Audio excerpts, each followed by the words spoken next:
On accède à l'interface de création d'articles à partir de la page d'accueil en se connectant au menu Administrateur. On s'y connecte à l'aide de ses identifiants habituels, à condition d'avoir des droits administrateurs.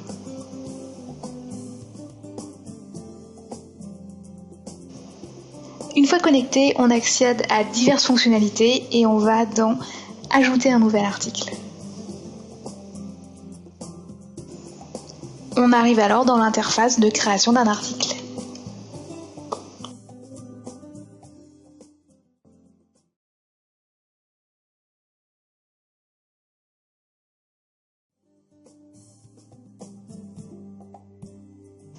Pour définir où sera placé l'article, il faut spécifier la section et la catégorie auquel il sera rattaché. Alors la section peut correspondre à une thématique de travail plateforme et la catégorie associée à une sous-rubrique au sein de la thématique.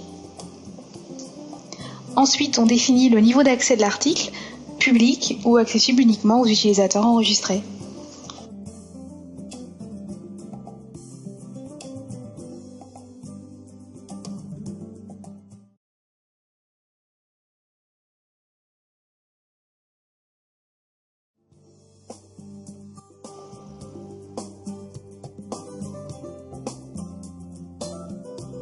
Alors on peut soit taper du texte directement dans l'interface, soit coller un texte préexistant. Et le texte tapé dans la barre de titre sera mis en forme automatiquement. Pour le corps de texte, la mise en forme est réalisée de façon similaire à ce que l'on peut faire à partir d'un éditeur de texte classique. On peut par exemple ajouter des puces,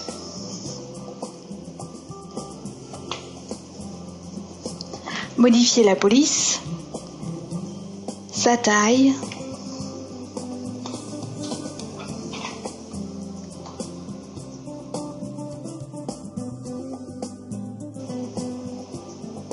et sa couleur.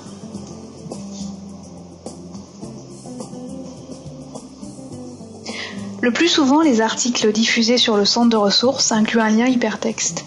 Pour créer le lien, on clique sur le petit maillon.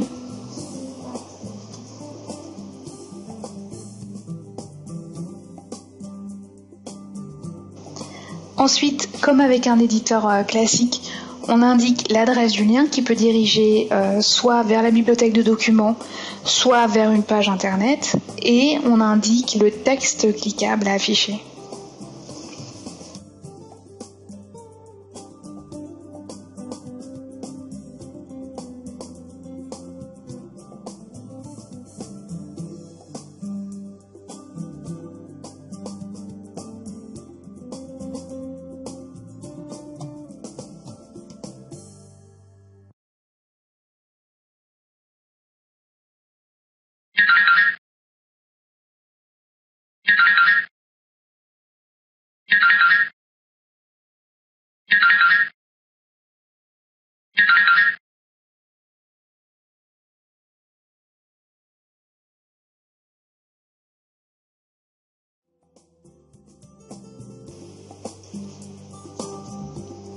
Il existe de nombreux sites à partir desquels on peut télécharger des photos libres de droit, et l'un d'entre eux qui est très bien fourni est Flickr.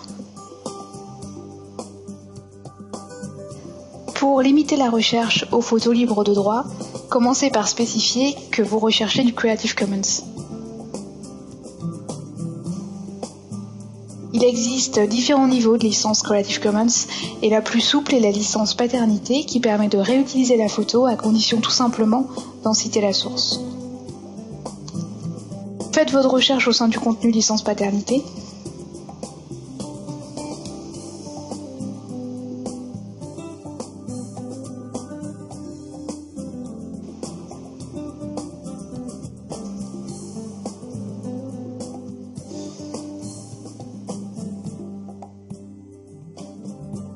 Donc cliquez sur la photo que vous souhaitez utiliser pour en afficher les détails.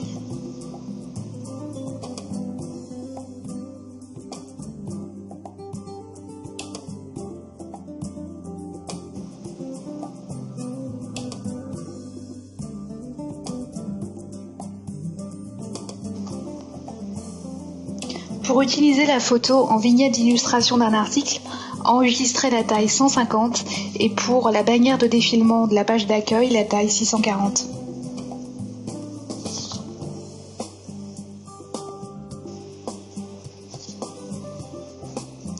Notez systématiquement la source dans le nom du fichier au moment où vous l'enregistrez.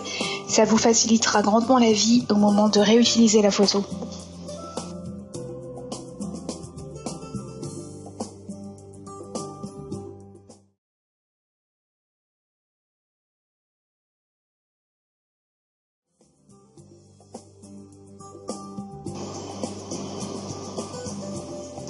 Pour insérer une photo dans un article, on clique sur Images en bas à gauche.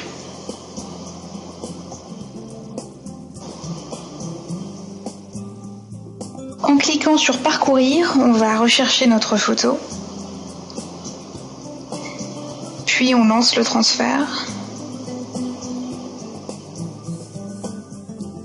On va ensuite rechercher la photo qu'on vient de transférer. Pour la retrouver parmi les autres photos, elles sont classées par ordre alphabétique. Ensuite, dans le titre de l'image, on va saisir la source. Et comme ça, quand l'article sera diffusé sur le centre de ressources, en passant la souris sur la photo, la source s'affichera.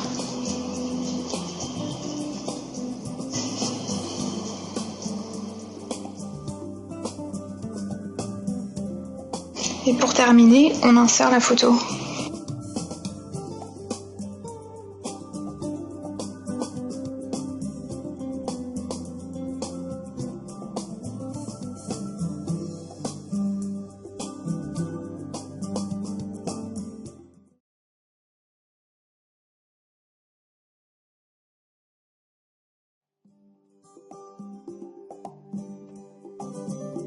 Alors il y a un code visuel pour reconnaître qu'un article n'est accessible qu'aux utilisateurs enregistrés.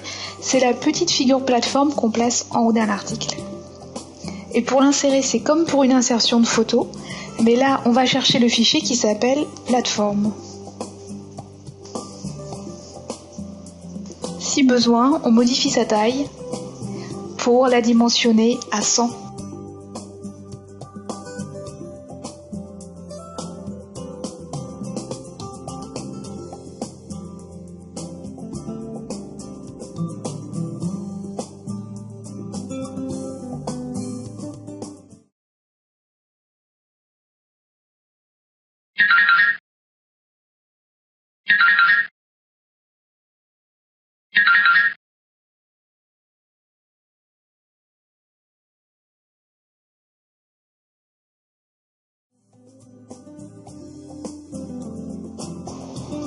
Pour qu'un article apparaisse en page d'accueil, il suffit de cocher oui.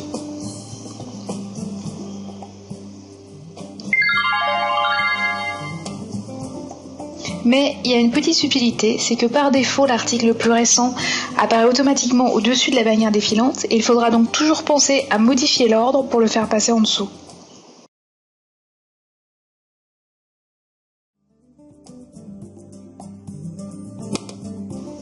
À partir de l'interface d'administration, on va dans Gestion de la page d'accueil. Et à l'aide des petites flèches vertes, on fait descendre l'ordre de notre article jusqu'à ce qu'il apparaisse en dessous du bloc Actualité, qui correspond en fait à la bannière défilante.